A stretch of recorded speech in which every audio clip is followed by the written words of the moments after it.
หนังสืออุณหสิวิไสฮะมีเทพบุตรตนหนึ่งเนาะเสวยทิพย์สมบัติอยู่สันแต่ว่าติงมีฤทธิ์เดชมีอานุภาพแต่ว่าลาวหันบ่สวดมนต์บ่ปฏิบัติศีลบ่ปฏิบัติธรรมบ่ฮู้หยังบ่ฮู้ธรรมเนาะแต่ว่ามีหมู่เราผู้หนึงเป็นผู้จักฟังเทศน์ฟังธรรมปฏิบัติธรรมเลยมีปัญญาเลยเข้าใจแล้วฮู้ว่าสภาวะอันจักมืดจักเสียงของอายุไขลาเลยฮู้ว่าเทพบุตรตนนี้สุปฏิทิตาเทพบุตรนี่สิตายในวันส่วน7มาตว่าตายในภายใน7วันคันตายแล้วแหละไปตกนรกแสนปีพ้นจากนรกแล้วกลับมาเกิดเป็นสัตว์เดรัจฉาน7จำพวกเป็นหุ่งเป็นแห้งเป็นงูเป็นม้าเป็นเต่าเป็นคนหูหนวกตาบอดอย่างละ500ซะเดี๋ยวไปเว้าให้สุปฏิทิตาฟังเทพบุตรตนนี้ฮู้แล้วก็คิดหลายงวมเงาอยู่จิตบ่ซื่นบ่เบิกบานอยู่ต่อมาก็เห็นอาการนี่บัดเห็นอาการของเจ้าของเนาะบ่อนอยู่บ่นอนก็ฮ้อนนอนบ่ได้เนาะอยู่ซื่อๆเอื้อก็เอื้อไข้ก็ไหลออกตามตัวย่อยสะพาทิพย์ก็มนมอง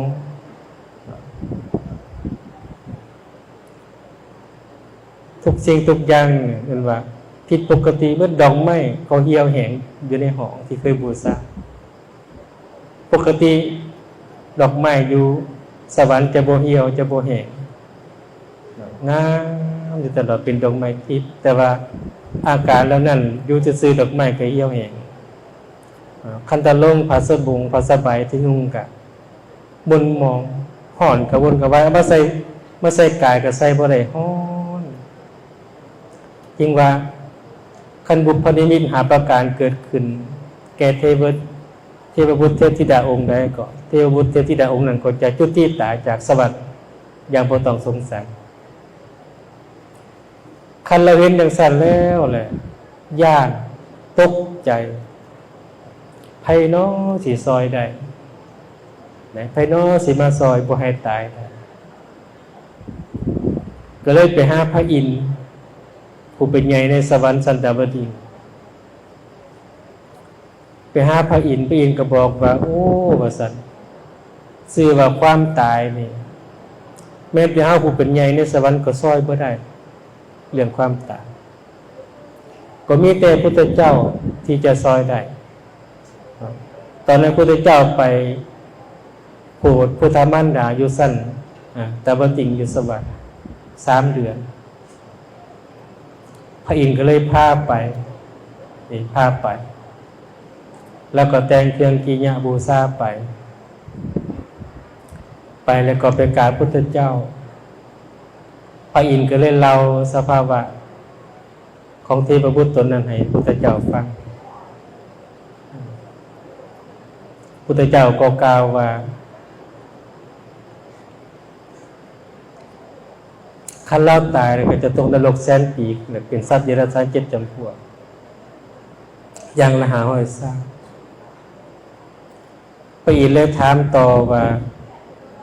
คนกรรมอันใดที่เฮ็ดให้เราหันต้องตกนรกแสนปีแล้วก็พ้นจากนรกแล้วเป็นสัตว์เดรัจฉาน7จำพวกอย่างละ500ซะพุทธเจ้าจึงกล่าวบุพกรรมของเทพบุตรตัวนั้นว่าสมัยที่เรายังเป็นมนุษย์เนาะเป็นมนุษย์อยู่เป็นคนประมาทเห็นผิดแล้วก็เคยเป็นนายฟ้านไปลักเอาลูกนกจากพ่อจากแม่จากข้างก็จะไปอัน2น่ะกรรมของเราน่ะด่าสมณะ4พราหมณ์ เขาหมายว่าด่าพระด่าสงฆ์ด่าไอ้จั่วด่าครูบาด่าแม่ขาวจมคนนั้นจมควันคนนี้ไปวัดก็จมคนนั้นจมคนนี้แม่นบ่ออกดีพาบ่ได้จมเนาะบ่ได้จมแต่ว่าก็จมควันไอ้จั่วจมควันครูบาหายไอ้จั่วหายครูบาหายแม่ขาวศาลาก็จังแม่นหกจักพากันอยู่หยังบ่ปัดบ่กวาดถวยพวงก็บ่ล้างเดือนวัดก็โหพกโยมไปได้บัดเห็นว่าด่าสมณสีพราหมณ์ต่อมาแหละเห็นพระสงฆ์เฮ็ดคือบ่เห็นพระสงฆ์ย่างกายหน้าบ้านแล้วไปแล้วก็ปิดหลังใส่แล้วก็ฆ่าขี้กระเทือนน้ำลายใส่เที่ยวบุญตอนละเป็นคนแล้วก็ไปฟังเทศน์พุทธเจ้าได้ยินก็เฮ็ดคือบ่ได้ยินล่มกันเซ้ยนั่งปิดหลังใส่ล่มกันแ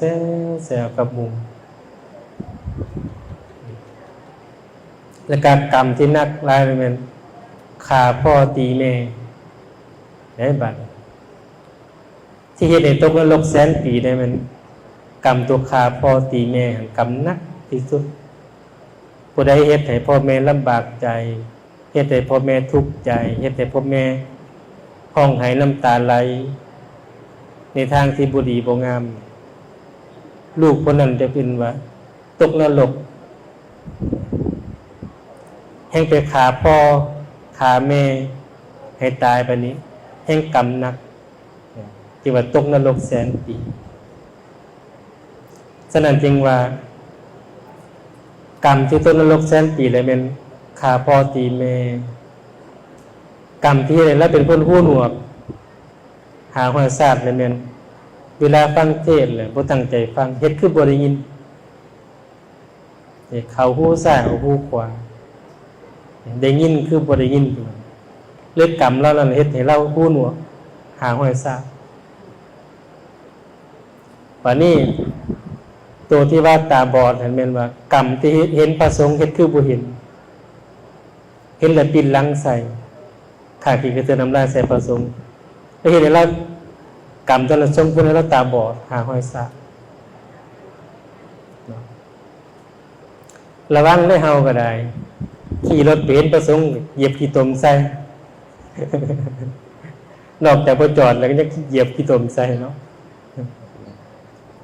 ฉะนั้นจึงว่าซุมเฮานี่เวลาเห็นพระสงฆ์กายหน้าบ้านไปตามทางเห็นพระสงฆ์ก็จอดรถถามนิมนต์ไปใช้น้อขน้อยถามเพิ่นด้วยความเคารพเวลาฟังเทศน์ครูบาอาจารย์ก็ตั้งใจฟังนั่งหลับตาฟังสมาธิฟังเดี๋ยวมันจะเป็นบุญถ้าเฮาประมาทบ่ตั้งใจฟังแล้วก็มันจะเป็นกรรมมันจะปีนกันแบบเป็นกรรมผู้ที่จมครูบาอาจารย์จมพระสงฆ์ก็เป็นวจีกรรมกรรมทางวาจาเด้แม้แต่เฮาคิดในทางที่บ่ดีกับครูบาอาจารย์ก็เป็นกรรมแบบมโนกรรมคันลงมือทำเนาะด้วยกายเห็นว่าเป็นกายกรรมเป็นด้านลบเป็นกรรมคันเฮาหากผู้จักสัมมาคารวะครูบาอาจารย์กายไปหน้าบ้านหน้าเรือนนมัสการขน้อยย่อมือนบเป็นบุญเนาะกล่าวโดยวาจาก็เป็นบุญ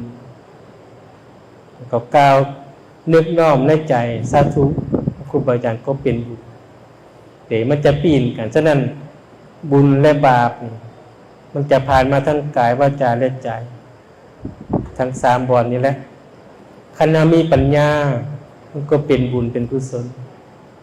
คันบ่มีปัญญาก็ประมาทก็เป็นกรรมฉะนั้นจึงว่าการฟังนี่เฮ็ดให้เฮานี่เกิดปัญญาปัญญาเกิดจากการฟัง เฮาก็สามารถรับรู้ได้ว่าครูบาอาจารย์เทศน์เพิ่นเทศน์เรื่องหยังเพิ่นเว้าเรื่องหยังให้เฮาฟังเฮาเลยเอาไปปฏิบัติมันก็เป็นบุญเป็นกุศลได้เป็นสันได้จริงอยากเพิ่นว่าอยากให้ซุมเฮาหันเข้าใจในการฟังธรรมในการฟังเทศน์ถึงแม้นเฮาว่าฮู้แล้วก็ฟังตื่มให้เข้าใจตื่มนี่ถ้าถึงว่าเฮาเข้าใจแล้วก็ฟังตื่มให้เข้าใจตื่มให้แจ้งให้จิตใจเบิกบานฉะนั้นจริงว่ามาวัดนี่ให้เฮาหันวัดจิตวัดใจเฮาบางคนนี่ไปวัดก็ไปเบิ่งว่าวัดนี่มีหยังงามๆมีหยังน้อเป็นตาเอาก็มี โอ้ไปวัดนี่โอ้บวงเพิ่นคืองามเนาะเก็บใส่กระตา โอ้ถ้วยเพิ่นนี่งามเนาะเก็บใส่กระตาโอ้อาหารนี่แซ่บเนาะเก็บใส่กระตาก็มีนะบางคนแม่นบอกไม่ออกว่ากันน้อยคนดอกเป็นผู้ที่บ่ได้ปฏิบัติก็เป็นซุมเฮานี่ที่ว่าเป็นผู้มีศีลมีธรรมเป็นผู้มักให้ทานมีแต่อยากให้ทานมีแต่อยากเอาไปเพิ่มตัวได้บ่จบบ่งามก็มาสมมาแปลงได้เป็นจังซั่นเห็นว่าผู้มีปัญญา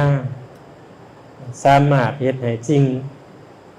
ได้สิ่งหนึ่งให้เป็นบุญหรือกุศลได้จริงว่าการฟังเทศน์ฟังธรรมนี่จริงสำคัญหลายบ่อยากให้ซุมเฮาหันประมาทบ่อยากให้ซุมเฮาถือเบาให้ตั้งใจฟังแท้ๆเนี่ยมันจะเป็นบุญเป็นกุศลเพราะฉะนั้นในเมื่อพระพุทธเจ้ากล่าวผลกรรมของสุปฏิทิตาเทพบุตรแล้วพระอินทร์ก็เลยถามว่าอันใดที่จะเฮ็ดให้เรานี่บ่ตายอันใดจะเป็นที่พึ่งแก่เทพบุตรพุทธเจ้าจึงกล่าวธรรมะให้ฟังให้ตั้งใจปฏิบัติธรรมให้ตั้งใจสวดมนต์ให้ตั้งใจอยู่ในศีลให้มีสมาธิให้มีปัญญาพุทธเจ้ากล่าวธรรมะให้เราฟังเลิกเกิดความปิติเอิบอิ่มยินดีในธรรมก็เลยต่ออายุเราไปได้แต่เพิ่นก็สรุปว่าผู้ใดที่เป็นว่ายึดถือในพระรัตนตรัยคือพระพุทธพระธรรมพระสงฆ์บุคคลนั้นจะได้ที่พึ่งอันสูงสุดเป็นสันใดจะได้ที่พึ่งสูงสุดเพราะฉะนั้นจึงกล่าวได้ว่ามื้อนี้นี่เฮามาสวดมนต์ถึกแล้วมาสวดมนต์2เลยได้ปฏิบัติธรรมถึกแล้วตอนนี้3เลยได้ฟังธรรม7ให้เฮาได้เข้าใจว่าการสวดมนต์สูตรจังใดค่อยเป็นบุญสูตรจังใดค่อยเป็นปัญญาเพราะฉะนั้นจึงจะกล่าวว่าสูตรเป็นปฏิบัติเป็นเห็นผลทันตาคันสูตรบ่เป็นปฏิบัติบ่เป็นเลยมดนี้มดศาสตร์ก็บ่ได้บ่เห็นสูตรบ่เป็นจังไดจิตบ่ได้สงบสูตรไปก็อิติปิโสภะคะวาอะระหังสัมมาสัมพุทโธโอ้3ตัวเด้อสูตรไปก็นึกแต่อยากได้เกิดความโลภความโกรธความหลงไปคันบ่มีสมาธิแล้วมันก็จะบ่มั่นคงและก็บ่ฮู้ความหมายของการสวดฉะนั้นการสวดมนต์ก่อนสิสวดมนต์ก็ต้องตั้งจิตให้มีสมาธิมั่นคงให้จิตใจให้เบิกบานน้อมสู่พระรัตนตรัยแล้วค่อยสูดขั้นสูดไปเรื่อยๆแหละมันก็จะมีเห็นว่า จิตมันจะจดจ่อให้เกิดสมาธิได้เกิดสมาธิได้ถ้าจิตมีสมาธิแล้วมันก็มั่นคงต่อไปมันก็เป็นปัญญาเห็นแจ้งฉะนั้นการสวดมนต์จริงให้เฮาเนี่ยรู้ความหมายของแต่ละบทว่าบทนี้สื่อหยังมีความหมายจังใดสูตรเพื่อหยังแล้วก็แปลว่าจังใดบทสูตรบทนี้เห็นบ่พระอาจารย์ลิ้นพาสูตรธรรมจักรกับปวัตตนสูตรธรรมจักรนี่เป็นบทเทศของพุทธเจ้ากันธมิตรที่เพิ่นตรัสรู้แล้วมาประเทศให้ปัญจวัคคีย์ฟังปัญจวัคคีย์มีญาณโกฏญาณเข้าใจแล้วก็มีดวงตาเห็นธรรมบรรลุธรรมขันธมิตรฉะนั้นในบทธรรมจักรมันจะรวมมักมีองค์8สรุปก็คือเว้าเรื่องศีลเว้าเรื่องสมาธิและเว้าเรื่องปัญญาที่พระพุทธเจ้าปฏิบัติมาและบรรลุธรรมฉะนั้นว่าสูตรเป็นและเข้าใจอันซ้อมมาเลยสูตรแล้วเลยให้ลงมือปฏิบัติตัวลงมือปฏิบัตินี่สำคัญสุดขั้นสูตรแล้วเลยไปนอน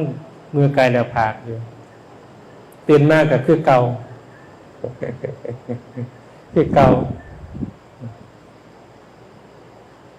สูตรแล้วก็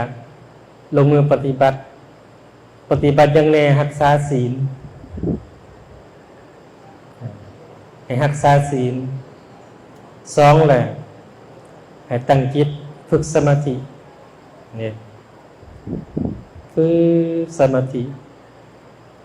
จิตใจจะมั่นคงจะเกิดปัญญาขั้นเกิดปัญญาหรือเห็นแจ้งในแนวทางของการปฏิบัติในการเฮ็ดเวียกเฮ็ดงานเฮาก็เห็นทางในการค้าขายเฮาก็เห็นทางฮู้ว่าอันใดควรอันใดบ่ควรปัญญาเกิดคันมีแต่ท้องหรือบ่ปฏิบัตินานได้คันบ่ลงมือทำนานได้ฉะนั้นจึงว่า2อย่างนี้ประกอบกันเหมือนกับเฮาฮู้ว่าแตงกินเนาะแตงกินแกงหน่อไม้เอาหยังใส่แหน่ก็ฮู้เบิดแต่บ่ไปเฮ็ดก็บ่ได้กินได้ไหมอ๋อเนาะเฮ็ดลาบก็ฮู้หมดวิธีการเอาหยังใส่ให้แซ่บก็ฮู้แต่บ่ไปเฮ็ดก็บ่ได้กินการสวดมนต์เหมือนกันฮู้ว่าครับบทนี้สูตรแล้วเป็นจังได๋สูตรแล้วเป็นบทแผ่เมตตาให้คนอันว่า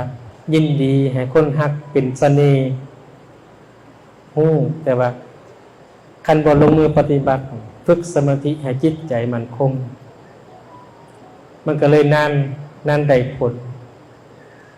เป็นแสดงฉะนั้นจริงอยากกล่าวว่าคันเฮาสูตรเป็นปฏิบัติเป็นมันก็ได้ผลไว้ฉะนั้นทุกสิ่งทุกอย่างนี่ขึ้นกับเฮาได้การสวดมนต์เป็นหนทางหนึ่งเพื่อให้เข้าถึงพระรัตนตรัยการเข้าถึงพระรัตนตรัยก็คือการเข้าถึงพระพุทธพระธรรมพระสงฆ์ด้วยการสวดมนต์ถ้าสวดไปเรื่อยๆจิตมันจะอ่อนน้อมจิตมันจะน้อมไปหาคุณพระพุทธพระธรรมพระสงฆ์เกิดการเข้าถึงพระรัตนตรัยได้จริงว่าขั้นผู้ใดหากเข้าถึงตัวนี้แล้วนะใจ จะได้ไว้สุดมีเศรษฐีไปถามพุทธเจ้าไปถามว่าพวกข้าน้อยนี่สร้างบุญมาเบิดแหละทุกสิ่งทุกอย่างสร้างมาเบิดแหละเพิ่นถามว่าสิได้บุญหลายส่ำใดทานก็ให้ทานรักษาศีลก็รักษาศีลภาวนาก็เฮ็ดบุญใหญ่ก็เฮ็ดมาพุทธเจ้าจึงกล่าวว่าบุคคลใดจิตหมั่นในพระรัตนตรัยคือพระพุทธพระธรรมพระสงฆ์บุคคลนั้นจะปรารถนาสิ่งใดก็ย่อมได้ดังปรารถนานี่ได้บ่เฮาสิได้นี่แม่นเฮาต้องเข้ามาหาพระรัตนตรัยบูชาพระรัตนตรัยคุณพระพุทธพระธรรมพระสงฆ์แล้วก็ปฏิบัติตามแนวทางของพุทธเจ้าแล้วคุณของพระรัตนตรัยจะเป็นตัวสักนำเฮ็ดให้เฮาหันเป็นว่าได้ผลไว้ได้ตามความปรารถนาของเฮาพุทธเจ้าก็กล่าวว่าจังซั่นเพราะฉะนั้นเฮาจริงอยากให้ว่า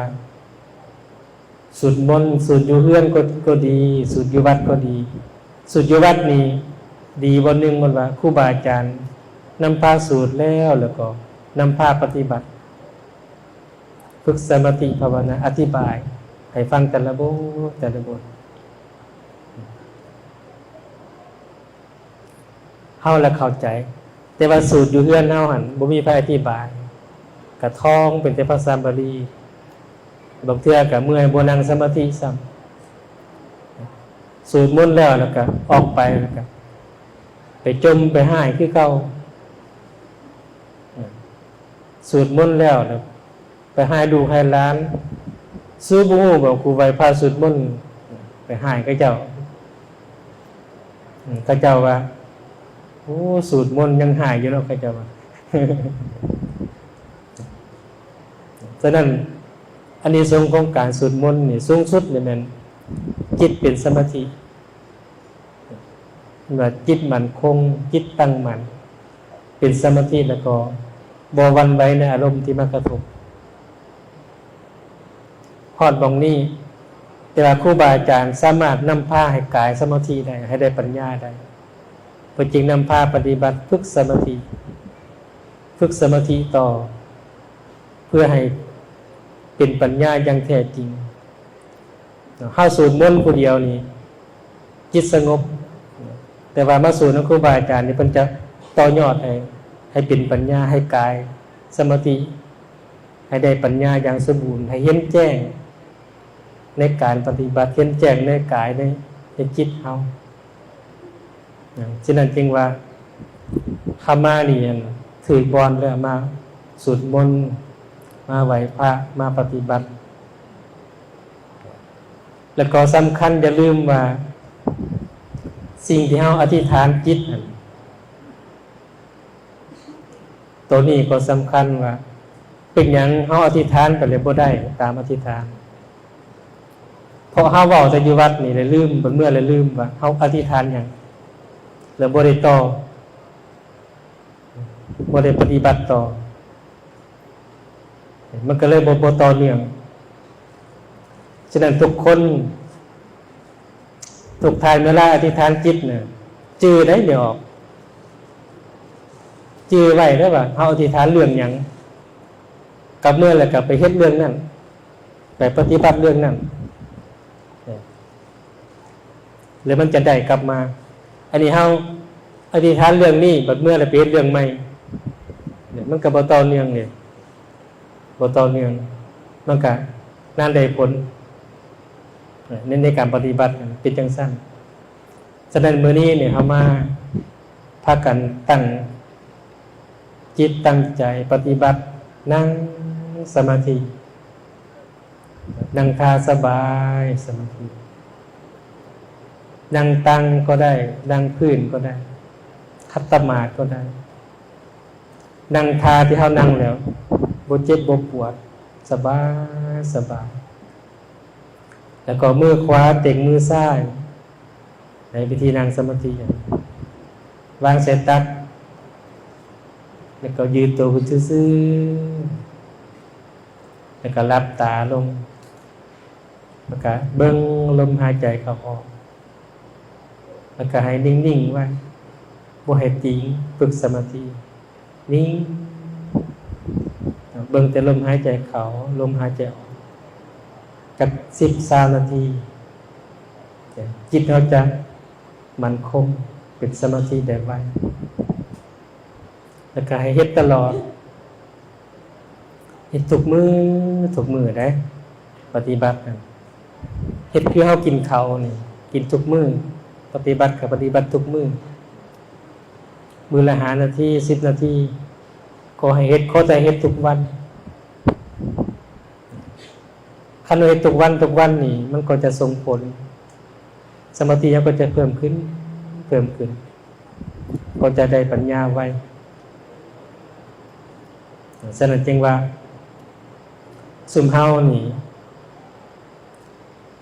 บางคนบางท่านมาตั้งใจแต่อยู่วัดบัดมือเฮือนแล้วก็ทิ่มมาวัดได้ตั้งใจบัดมือเฮือนเลยปล่อยทิ่มนั้นมันก็บ่ต่อเนื่องมันก็เลยนานได้ผลมื้อหน้ามาวัดตั้งใหม่อีกตั้งใหม่ตลอดมันก็เลยนานได้ผลฉะนั้นให้เฮ็ดทุกมื้อปฏิบัติธรรมฝึกสมาธิทุกมื้อสูตรมนต์ก็ให้สูตรทุกมื้อได้ให้สูตรทุกมื้อเดี๋ยวพลังตัวนั้นเนี่ยมันจะเพิ่มมันจะเสริมมันพลังชีวิตของเราเสริมมาเพราะว่าการสวดมนต์บางบทนี่มันจะเป็นให้ลูกค้าเทวดาที่อยู่ตามใกล้ๆซุมเฮาน่ะพระเจ้าก็ได้ส่วนบุญนำท่านพระเจ้าได้ส่วนบุญนำพระเจ้าก็คอยช่วยเหลือเฮาคือเขาสามารถเฮ็ดว่าไปดลจิตดลใจบุคคลใดคนหนึ่งที่เฮาให้เมตตาให้พระเจ้ามาซอยเฮาได้นะลูกค้าเทวดาริมักเฮาสวดมนต์ก็จะมักเพราะว่าหลายบทเนี่ยมันจะไปส่งผลต่อข้าเจ้าเช่นว่าแผ่เมตตาให้สรรพสัตว์เขาก็ได้รับผลก็ส่งส่วนบุญให้ข้าเจ้าไปนำแต่มันมีองค์ประกอบหลายอย่างในการสวดมนต์ฉะนั้นให้สวดประจำทุกวันอยู่เฮือนก็ให้สวดแต่ละบทคันอยากเข้าใจแล้วให้ไปเบิ่งความหมายคำแปลมีอยู่แต่ละบทมีคำแปลอยู่เดี๋ยวเฮาสิคันฮู้ความหมายเนี่ยเฮาสูตรนี่แฮงเกิดศรัทธาแฮงเกิดปิติเอิบอิ่มใจสูตรไปฮู้ไปเข้าใจไปม่วนสวดมนต์คันฮู้ความหมายม่วนหลายบอกพระอาจารย์เรียนพระสูตรนี่คาถาเงินล้านสัมปติสามิว่าให้สำเร็จไวๆสรุปความหมายสำเร็จไวๆให้ได้ไวๆที่เราต้องเฮ็ดให้มันถูกต้องปฏิบัติให้มันถูกต้องสวดมนต์แน่ท่องคาถาสวดมนต์แน่แล้วก็เฮ็ดเวียกไปนำแน่ปฏิบัติไปนำแน่ก็จะประกอบกันได้ขั้นไปจมแล้วก็บ่เฮ็ดหยังคืออาตมาว่าในเบื้องต้นนานได้สินานได้แสดงว่าสูตรเป็นปฏิบัติเป็นและเห็นผลทันตามันก็เห็นผลไวอย่างถ้าสูตรจิตสงบแล้วก็สวดมนต์กัดน้อมไปสู่คุณพระรัตนตรัยกับพร้อมกันนั้นก็ฝึกสมาธิภาวนาไปนำประกอบกันแล้วมันจะเกิดปัญญาแล้วก็เห็นหนทางในการดำเนินชีวิตในอย่างถูกต้อง ที่เขาก็จะเป็นผู้ที่ประสบผลสำเร็จได้ด้วยเห็นว่าการดำเนินชีวิตในทางของเห็นว่าพุทธเจ้าสอนเดินตามพระรัตนตรัยคือคุณพระพุทธพระธรรมพระสงฆ์เขาก็จะได้เห็นแนวทางต้องบ่สงสัยในการปฏิบัติอันนี้กล่าวให้ฟังว่าปัญญาเกิดจากการฟังขณะฟังเป็นก็ได้ปัญญาไว้การฟังบ่เป็นก็ได้แต่ปัญหาฉะนั้นเลือกเอาว่าการฟังเราต้องฟังในสิ่งที่ฟังไปแล้วก็เอาไปพิจารณาไปนำฟังเป็นก็เลือกฟังในสิ่งที่เป็นประโยชน์แต่ก็เลือกเอาไปปฏิบัติในสิ่งที่เป็นประโยชน์เราก็จะได้วันดังความหมักความปรารถนาได้สรุปง่ายๆก็คือว่าการสวดมนต์เป็นสิ่งที่ดีการสวดมนต์เฮ็ดให้เรามีสมาธิแล้วการปฏิบัติฝึกสมาธิต่อเฮ็ดให้เกิดปัญญาปัญญาจะมาเฮ็ดให้เรานี่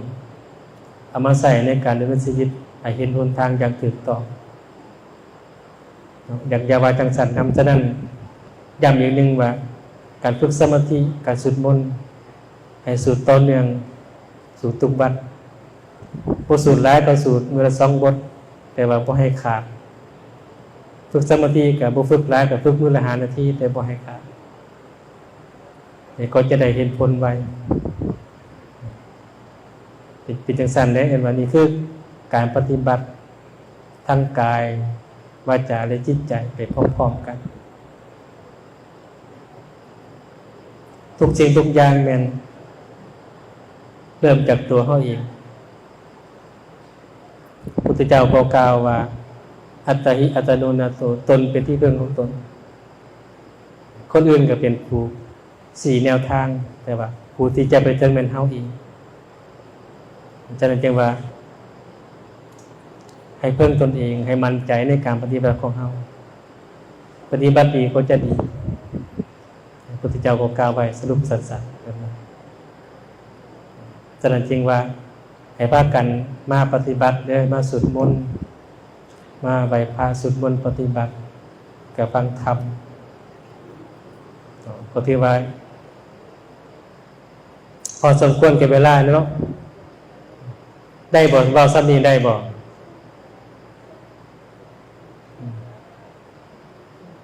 ได้เลยเนาะ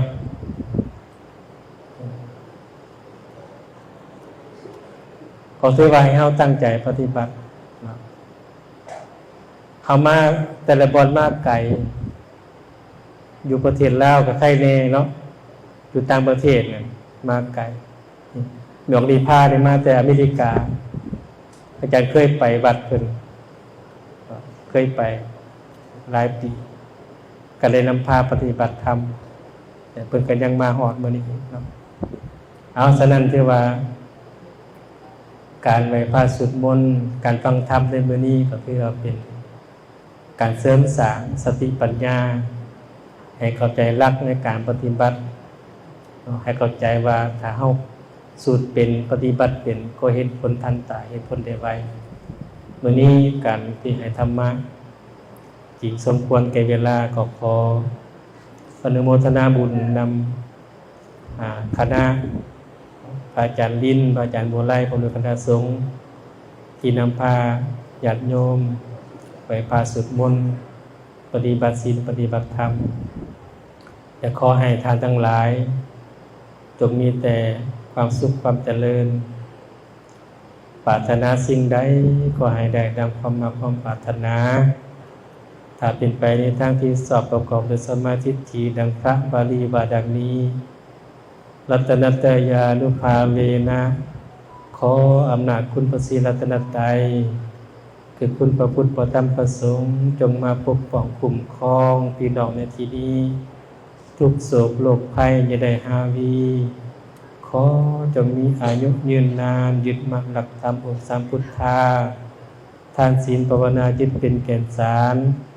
ให้ได้มรรคผลนิพพานทุกท่านทุกคนทุกองค์ด้วยเถิด สา